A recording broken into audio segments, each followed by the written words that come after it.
Cinema എങ്ങനെയുണ്ട്? ഇഷ്ടപ്പെട്ടോ sir? പടം എങ്ങനെയുണ്ട്? സാർ പടം പടം എങ്ങനെയുണ്ട്? സിനിമ എങ്ങനെയുണ്ട്?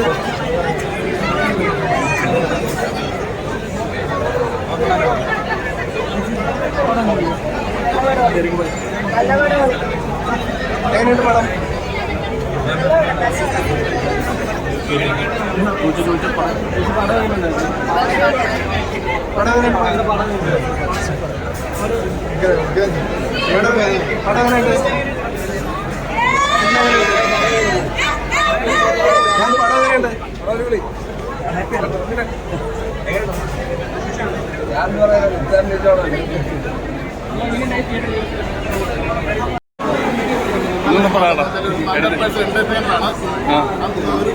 ഒരു കളർഫുൾ പടം എടുത്തു പറയുന്നത് നമ്മുടെ സൗബിൻ്റെ റോളാണ്. സൗബിൻ ഒരു പടത്തിൻ്റെ ഒരു ഗതി മാറ്റുന്ന റോളായിട്ട് കാണുന്നത്. അതുപോലെ 100% നല്ലപോലെ ചെയ്തിട്ടുണ്ട്. സൂപ്പറായിട്ടുള്ള സിനിമ, 100 എന്റർടൈൻമെന്റും തിയേറ്റർ മസ്റ്റ് വാച്ച് പടം. ഫാമിലി നല്ല സിനിമ, മടുപ്പില്ല, ഒരു മടുപ്പില്ല. അന്വേഷിപ്പിൻ കണ്ടെത്തും എന്ന സിനിമയ്ക്ക് ശേഷം ടൊവിനോ തോമസിന്റെ ഒരു അടിപൊളി സിനിമയാണ് നമ്മൾ കണ്ടത്. ലാൽ ജൂനിയറിന്റെ എല്ലാ ഹിറ്റുകളും നമുക്കറിയാം. അദ്ദേഹത്തിന്റെ വ്യത്യസ്തമായ സിനിമയാണ് നടിക്കുന്നത്. കാരണം സിനിമയ്ക്കുള്ള സിനിമയാണ് തുറന്നു കാണിച്ചിരിക്കുന്നത്. ഇതിന് നമ്മുടെ സലീംകുമാറിന്റെ മകൻ ചന്തു, അതുപോലെ തന്നെ സോബിന്റെയൊക്കെ മഞ്ഞുമൽ ബോയ്സിന് ശേഷം നല്ലൊരു കഥാപാത്രമാണ് ഇതിനകത്ത് ചെയ്തിരിക്കുന്നത്. സിനിമയ്ക്കുള്ള സിനിമയാണ് പറഞ്ഞിരിക്കുന്നത്. ടൊവിനോയുടെ അഭിനയം എന്ന് പറഞ്ഞു കഴിഞ്ഞാൽ മികച്ച ഒരു പ്രകടനമാണ് അദ്ദേഹം കാഴ്ചവെച്ചിരിക്കുന്നത്. പിന്നെ അനൂപേന് നല്ലൊരു വേഷം ഇതിനകത്ത് ചെയ്തിട്ടുണ്ട്. ലാസ്റ്റ് ക്ലൈമാക്സ് പൊളിയാണ്, അത് വേറെ ലെവലാണ്. ഇതിലെല്ലാവരും കാണുന്ന സിനിമയാണ്. BGM ആണെങ്കിലും പാട്ടാണെങ്കിലും എല്ലാം നല്ലതാണ്. എന്തായാലും നമ്മൾ ഹണീബി കണ്ട പോലെ തന്നെ ഹിറ്റാണ്. നടിക്കാൻ ഫാമിലി ഓറിയന്റഡ് ആണോ? ഫാമിലി മൂവീസായിട്ട് കാണുന്ന ഒരു സിനിമയാണ്. കാരണം എന്ന് വെച്ച് കഴിഞ്ഞാൽ സിനിമയ്ക്കുള്ള സിനിമയാണ് ഇത് പറഞ്ഞിരിക്കുന്നത്. ഇതിന് തുടക്കം തന്നെ ഒരു വീഡിയോ കാണിച്ചിട്ടുണ്ട് പ്രേം നസീർ സാർ. അദ്ദേഹം ഇതിനകത്ത് പറയുന്നത് പണ്ട് സിനിമകളിൽ ജാടയില്ലായിരുന്നു. ഏത് ആളുകളായിട്ട് നടന്മാർ സംസാരിച്ച് പോയിട്ട് സാധാരണ രീതിയിലാണ്. ഇന്ന് ജാട വന്നു. ആ ജാടയൊക്കെ എടുത്ത് കാണിച്ച സിനിമയ്ക്കുള്ള സിനിമയാണ് അദ്ദേഹം കാണിച്ചിരിക്കുന്നത്. നല്ലൊരു പ്രമേയമാണ്, നല്ലൊരു സിനിമയാണ്. നല്ലൊരു ടൊവിനെ പൊളിച്ചു കാണിക്കുന്നില്ല, കാണിക്കുന്ന നല്ലൊരു എന്റർടൈനറാണ്. ലാഗ് സംഭവിക്കും. പിന്നെ സിനിമയ്ക്കുള്ള സിനിമ പടം കൂടുതൽ കാണിക്കുന്ന മെത്തേഡ് ആക്ടിങ്, ആക്ടേഴ്സ് മെത്തേഡ് ആക്ടേഴ്സാണ്. എനിക്ക് പറയാൻ പുറത്ത് പറഞ്ഞാൽ ലാഗ് സംഭവിക്കും. എല്ലാ എലമെന്റ്സും എല്ലാവരും ആയിട്ടുള്ള സിനിമ പണിയിട്ടായി മഞ്ഞുമൽ ബോയ്സ് ആദ്യം ഫാമിലി ആയിട്ടൊക്കെ വന്നു കഴിഞ്ഞാൽ എല്ലാവർക്കും ഇഷ്ടപ്പെടാറുണ്ട്. സിനിമയുടെ കാണിക്കില്ല, എല്ലാ സിനിമ ഫീൽഡുള്ള കാര്യം തന്നെയാണ്. അതൊന്നും കുഴപ്പമില്ല. ഫാമിലി കാണാൻ തന്നെയാണ്. ഫാമിലിക്ക് യൂസ് നല്ല പണിയിട്ടായി പണിയിട്ടായി ഹിറ്റാണ്. ഓക്കെ.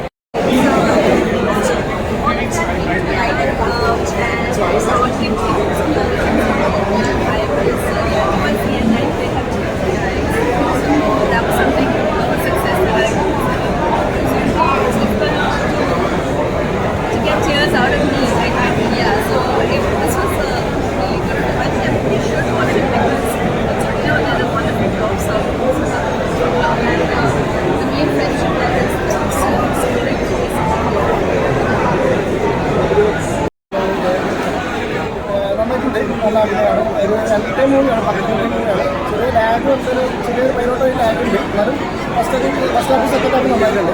പിന്നെ സഹനടന്മാരെല്ലാം വെച്ച ബാലു വർഗീസ് ആണെങ്കിലും സോബിൻ ബാലയുടെ കമ്പേക്കായിട്ട് നമുക്ക് കാണാം. നല്ല അടിപൊളിയാണ്. നമ്മളൊരു താരങ്ങളാണെന്നുള്ള ഒരു ക്യാരക്ടറായിട്ട് കാണാൻ ഒരു പടമാണ് ടൊവിനോയുടെ. ഒരു സരകുമാർ ടൈപ്പ് പോലത്തെ പൃഥ്വിരാജ് വെങ്കടേശ്വരൻ അതൊക്കെ ഒരു താരങ്ങളാടുള്ള ഒരു ഫിലിം നന്നായിട്ട് അടിപൊളിയായിട്ട് അഭിനയിച്ചിട്ടുണ്ട് ടൊവിനോയുടെ ക്യാരക്ടർ. ഒരു ട്രെൻഡിങ് മൂവി, ഇപ്പോഴത്തെ ഒരു ജനറേഷൻപ്പെട്ട എല്ലാവർക്കും ട്രെൻഡിങ് ആയിട്ട് തലമാനം പോലത്തെ ട്രെൻഡിങ് ആയിട്ടുള്ളൊരു മൂവിയാണെന്ന് എനിക്ക് തോന്നുന്നത്. എല്ലാവരും ഒരു 3.5 എന്തായാലും ലൈക്കിന് എന്തായാലും കിട്ടും. എല്ലാവരും എന്തായാലും ആവശ്യമായിട്ട് കാണാൻ ചാൻസ് കൂടുതലാണ്. 100 കോടി സാധ്യത 100 കോടി എത്തില്ല. എന്നാലും ആവശ്യം ഇല്ല. എന്നാലും ഇപ്പോൾ ട്രെൻഡ് ഫിലിം ആയതുകൊണ്ട് കുറച്ച് പേരൊക്കെ കാണും. ഫാമിലി മൂവ് ആയിട്ടൊന്നും കാണാൻ പറ്റില്ല. എല്ലാവരും ഫാമിലിക്ക് കാണാൻ പറ്റും. ചെക്കന്മാർ ഇപ്പോഴത്തെ ഫ്രണ്ട്സായിരുന്നു ചെക്കന്മാർ ഇഷ്ടമായി കാണാൻ. അങ്ങനെ പണ്ടുമാരെ ടൈപ്സ് ഒരു ട്രെൻഡിങ് ആയിരുന്നു. വേറെ വ്യത്യാസമായിരുന്നു. ഒരു ഡിഫറെൻ്റ് ആയിട്ടുള്ള ലുക്കുകളായിരുന്നു. പൊതുവെ പടത്തിന് എന്താ ഓൾമോസ്റ്റ് നല്ല ഫിലിമാണ്. കണ്ടിരിക്കാം, വണ്ടി വാച്ച് ഏറ്റവും എനിക്ക് ഈ മൂലയ്ക്ക് frames quality frames and cost ഇതിനോട് ഇത്രയും ലുക്കിൽ നമ്മൾ ആക്ച്വലി മൂലയിലാണ് ഡിഫറെൻറ്റ് ഒരു പല പല മൂവികൾ ഷൂട്ട് പല പല ലുക്കിൽ ഡിഫറെൻറ്റ് എനിക്കൊരു നല്ല കഥയുണ്ട് ലാൽ ജൂനിയറിന്റെ പടങ്ങൾ ഹണി ബി പോലത്തെ അതിലൊക്കെ മുകളിൽ നിൽക്കുന്ന ടൈപ്പ് ഇതാണ്. രാജീവിന്റെ പടം ഒരു വൈബ് പക്ഷെ കുറച്ച് വൈബ് മാറ്റി വെച്ചാൽ കുറച്ച് ഇമോഷണൽ ആകുവാണ് ക്ലൈമാക്സ് ഉണ്ടാകുമ്പോൾ ഫസ്റ്റ് ഹാഫ് ഭയങ്കര കുറച്ച് ഇമോഷണൽ ക്ലൈമാക്സ് ആകുമ്പോൾ നമുക്ക് ആ ഫീൽ കിട്ടും. അതാ പറഞ്ഞത് രാജീവിനെ ഞാൻ ഇങ്ങനെ പ്രതീക്ഷിച്ചില്ല. വളരെ ഹാപ്പി പോലെ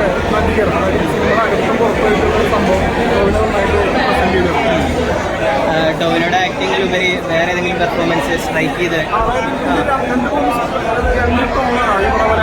സിനിമയ്ക്ക് വേണ്ടിയിട്ട് ജീവിതത്തിൽ അയാൾ നേരിടുന്ന ആ രണ്ടുത്തിൽ തന്നെ നമുക്ക് ടോവിനെ കാണിച്ചു തരുന്നുണ്ട്. രണ്ട് മൂന്ന് വ്യത്യാസം നമ്മളോട് നമുക്കത് മനസ്സിലാവും എങ്ങനെയാണ് ഒരു എക്സ്പ്രഷൻ മൂടി എങ്ങനെയാണ് ഒരു ടോണൊക്കെ പിടിക്കുന്നത്. പിന്നെ അതൊരു ഈ പറഞ്ഞ ആസ്വദനത്തിലേക്ക് ജനങ്ങളിലേക്ക് എത്തിക്കാൻ വേണ്ടിയിട്ടുള്ള പഴയ സിനിമകളായിട്ടൊക്കെ റെഫറൻസ് ഉണ്ടോ, അല്ലെങ്കിൽ സൂപ്പർ സ്റ്റാർസുമായിട്ടോ നിലവിലുള്ള സ്റ്റാർസുമായിട്ടോ? ഇതിൽ റെഫറൻസ് ടോവിനും തന്നെ പറയുന്നത്. അതായത് സൂപ്പർ സ്റ്റാറിൻ്റെ സ്റ്റാർട്ടത്തിൻ്റെ മെയിനായിട്ട് നമ്മളത് അഭിനേതാവ്, അത് പ്രേക്ഷകർ കൈയ്യെടുക്കുന്ന നമ്മളൊരു അഭിനേതാവിനെ കാണുന്ന രൂപത്തിലുള്ളത്. അത് ആക്ടിങ് ആണെങ്കിലും പെർഫോമൻസ് ആണെങ്കിലും എല്ലാവരും ബന്ധപ്പെടും. അത് അതിന് നമ്മൾ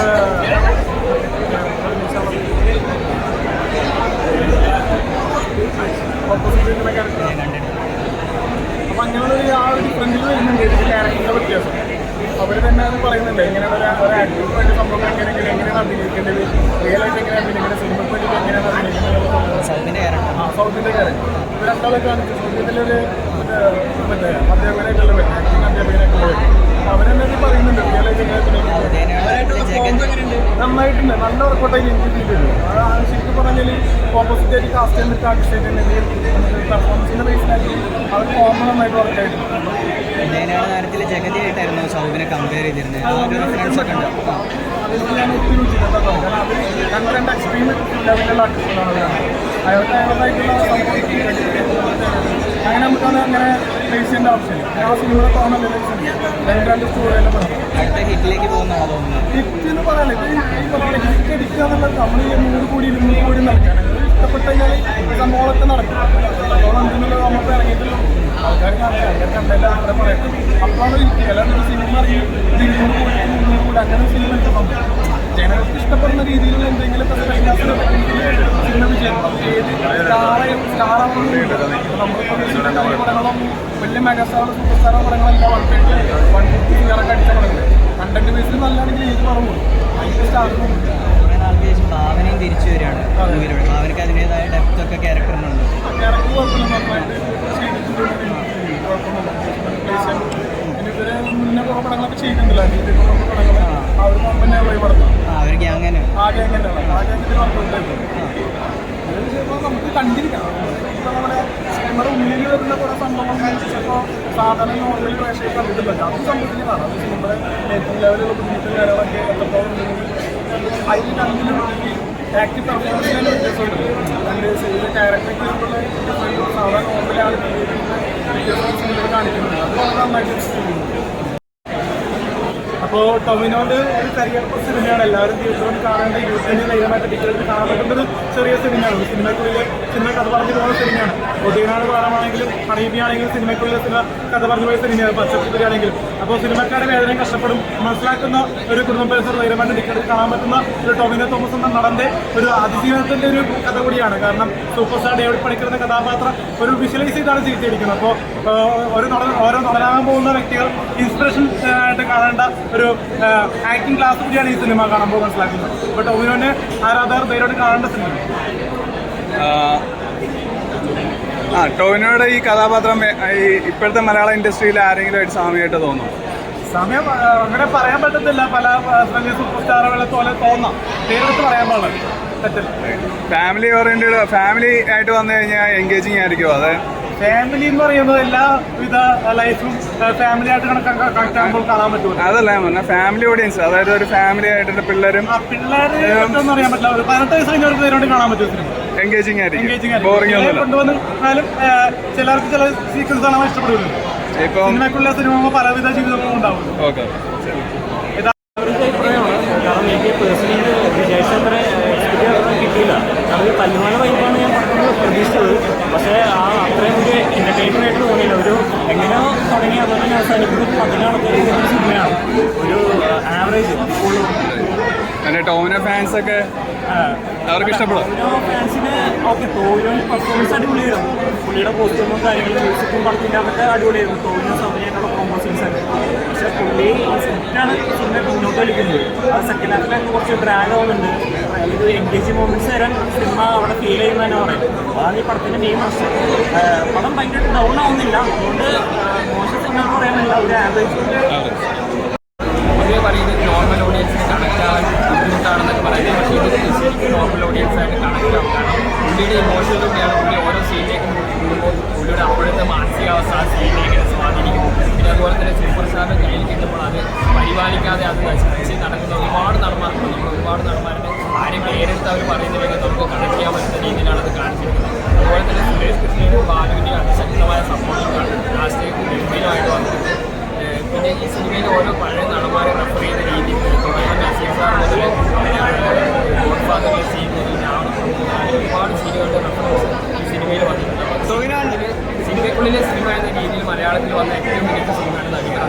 ടോവിനോയുടെ ഈ അടുത്ത കാലത്തിറങ്ങിയ ക്യാരക്ടറിൽ നിന്ന് ഒത്തിരി വ്യത്യസ്തമായ ഒരു ക്യാരക്ടറാണ്. അതെ, ടോവിനോ ഒന്നിനൊന്നും വെച്ചാണ്. ഈ അടുത്ത കാലത്ത് ഇപ്പോൾ അന്വേഷിപ്പിക്കും കണ്ടെത്തുന്ന റോൾ ആ ഒരു കാലഘട്ടത്തിൽ വളരെ നീതി പുലർത്തിയ ഒരുപാട് പ്രേക്ഷകർക്ക് ഇനി പിടിച്ചുപറ്റിയ ഒരു സിനിമയാണ്. അപ്പോൾ ടോവിനോട് സെലക്ഷൻ ഒരിക്കലും മാറാറില്ല. പിന്നെ ലാൽജൂരി നമ്മൾ പ്രതീക്ഷിക്കുന്നത് എല്ലാവരും അടിയിലെ ആ ഒരു ഫുൾ എൻ്റർടൈൻമെൻ്റ് ആണ് നമ്മൾ പ്രതീക്ഷിക്കുന്നതെങ്കിലും എൻ്റർടൈൻമെൻറ്റിനൊപ്പം തന്നെ അതിശക്തമായ ഒരു ഇമോഷണൽ റിയാക്ഷനാണ് ഈ സിനിമയ്ക്ക് വന്നിട്ടുണ്ട്. ആ സിനിമ ഈ പാട്ട് ഭയങ്കരമായിട്ട് നമുക്ക് ഹെൽപ്പ് ചെയ്തിട്ടുണ്ട്. അപ്പോൾ ഒരു സൂപ്പർ സ്റ്റാർ എന്ന് പറഞ്ഞ് അയാളുടെ ജീവിതം എന്ന് പറഞ്ഞ് വേറെ എവിടെയോ നിന്ന് കാണുന്ന പോലെയല്ല, നമ്മളെ ആ ഇമോഷനെ കൂടുതൽ സഞ്ചരിപ്പിക്കാൻ വേണ്ടി സംവിധായകന് സാധിച്ചിട്ടുണ്ട്. അതുപോലെ തന്നെ ക്ലൈമാക്സിലൂടെ ചില പ്രകടനങ്ങൾ അനുഭവിക്കാനുള്ള സീനുകളൊക്കെ ഉണ്ട്. അത് കൂടുതൽ വളരെ സ്പോയിലറായിട്ട് അതൊക്കെ വളരെ ഇമോഷണലി കണക്ട് ചെയ്യുന്ന രീതിയിലാണ് സംവിധായകൻ അവതരിപ്പിക്കുന്നത്.